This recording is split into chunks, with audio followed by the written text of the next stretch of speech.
Hello everybody, my name is Trust2112, and yes, I am still alive. So, I thought, since due to my absence in the past, 3 to 4 weeks of Birdcast, I thought I could make it up by having a silly video of me reading a selection of a fanfiction that will be linked in the description below, which I thought is quite hilarious. Hopefully you will find it the same. I will be back the 31st, so yay. And let's see, that is in 2 days. Yes, very exciting. I know, extremely exciting for me. It doesn't sound like it, right? But yeah. So here I am, reading this in a dramatic way, and hopefully my reactions or lack thereof will make you feel better. So this fanfiction is called The Viking Way by Nefertiti. Hopefully they don't mind me reading it. And this is Chapter 7, Behind Closed Curtains. Fishlegs needed to get his father's favorite sword sharpened. He knew Gobber was busy doing supplies inventory with the chief for the day, but hoped at least Hiccup might be available.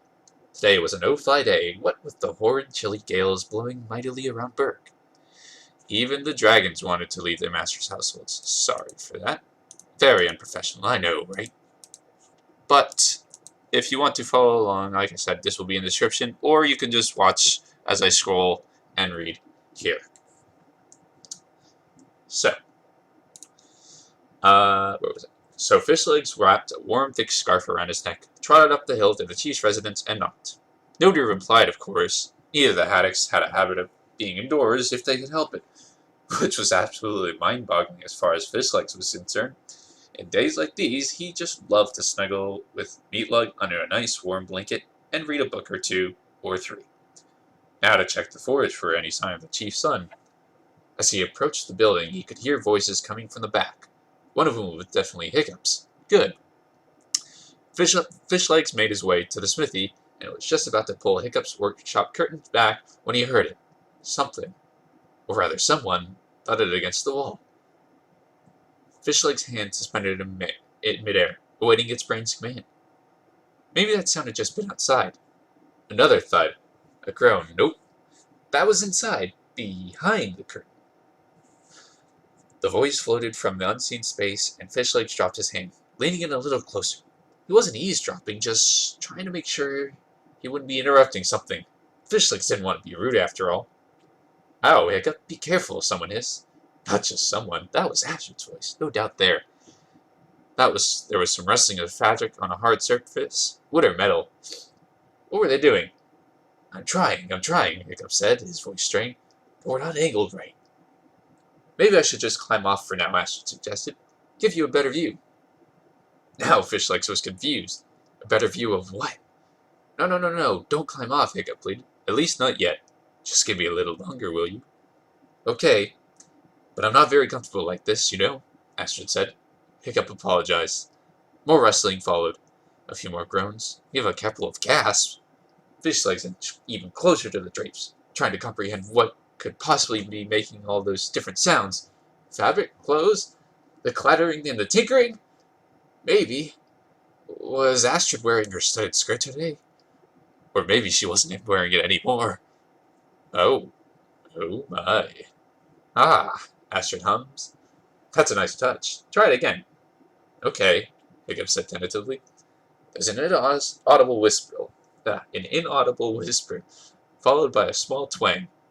Whatever it was that Hiccup did, it immediately made Astrid giggle. Astrid.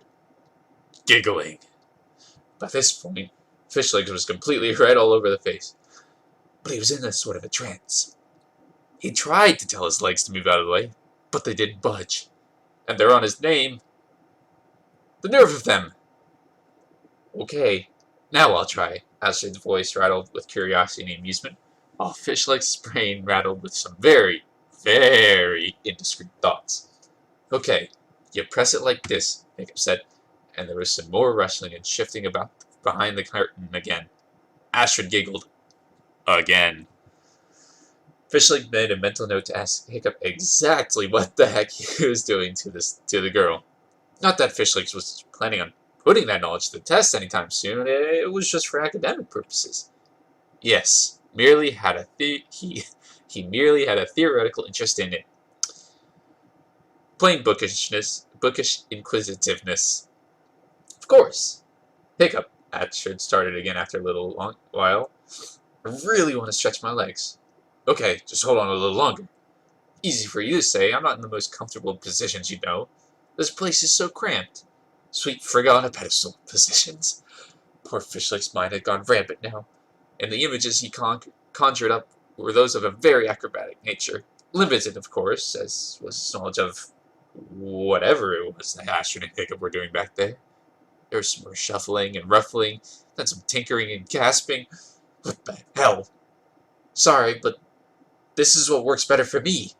Well, Fishleg's never really thought of Hiccup as a greedy person. Guess he was wrong. Besides, Hiccup started again, his voice now a little tense, this is the only place where nobody will bother us. People almost never come back here. I know, but still. Okay, almost done here. Just hold still. Yeah, okay. Now just sit back like that. And how does that feel? Hiccup instructed. Fishlegs couldn't really tell what those noises were, but it sounded like Ashford was jumping, shaking. He had no idea, but it sounded crazy. Feels fine. It fits all right, and that's actually a lot more comfortable, Ashford replied happily. There was some more shaking, then feet stomping on ground, and Ashford whimpered. Fishlegs felt a little fragile despite himself. Great! Well, we're all done for the day. Hiccup let out a long, long sigh, and there's another thump and a thud, a swish, and then a clatter. What in Odin's blind eye were they doing? Excuse me. Sorry if it took too long, Astrid. I just never tried that before. Tried what before? Oh, that's okay. I'm glad you called me over for it anyway. Called her over for what? Well, doing this by myself just really isn't the same thing. Thanks. Doing what by himself? Sure, technically you're doing me a favor. So you can borrow me any time you want. Fishlegs heard them kiss. Then there was some odd slushing, followed by a loud smack. Then Hiccup chuckled. Any time? Any time, Astrid replied, nearly whispered. But by now, Fishlegs was so close to the curtain, he could hear a fly land on a needle. By Thor, were they going at it again?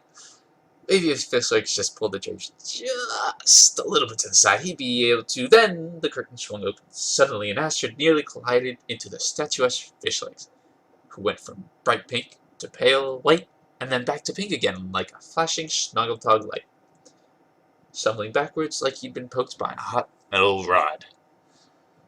Astrid looked taken aback, and seemed to eye Fishlegs with unmasked suspicion. Hiccup just looked nervous. He shuffled around and stepped outside of his workshop, pulling the curtain closed behind him. The couple's clothes seemed disheveled, their cheeks a little more colorful than usual, and strands of hair sticking in all the wrong directions. Hey there, Fishlegs, what brings you over to my neck of the woods? Fishlegs didn't know anymore. He didn't even know whether he was more scared or embarrassed by the whole episode.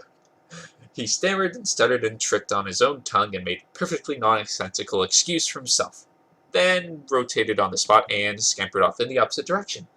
The couple stared blankly at the wobbly Fishlegs as he scurried back into his house. What do you mean he left his socks in the stove? Hiccup inquired. His girlfriend merely shrugged and shook her head, just about as flabbergasted as he was. Fishlegs did have his odd moments every now and then, so this little episode didn't really surprise Astrid. She then noticed something lying on the ground. Look, isn't that his dad's sword? Astrid asked, walking over to the forgotten weapon and picking it up. It looks blunt. He probably brought it over so you could sharpen it, she concluded after examining it. Strange. What got into him? Hiccup said, rubbing his chin thoughtfully. You think he saw anything? Hard to tell, but I think not. Hiccup sighed with relief as he grabbed Astrid by the waist, careful not to touch the spikes on her skirt. He kissed her gently on the left cheek and tucked the loose strand of hair behind her ear. Good. I want your new saddle to be a surprise for everyone else. It's going to be so cool. The end. If you're wondering why I didn't do any of the voices, I didn't feel like it, to be honest. I'm a little congested. But I will be better soon. Enough to do broadcasts on Saturday. I'm back, baby. Hope you enjoyed it. And remember, keep being awesome.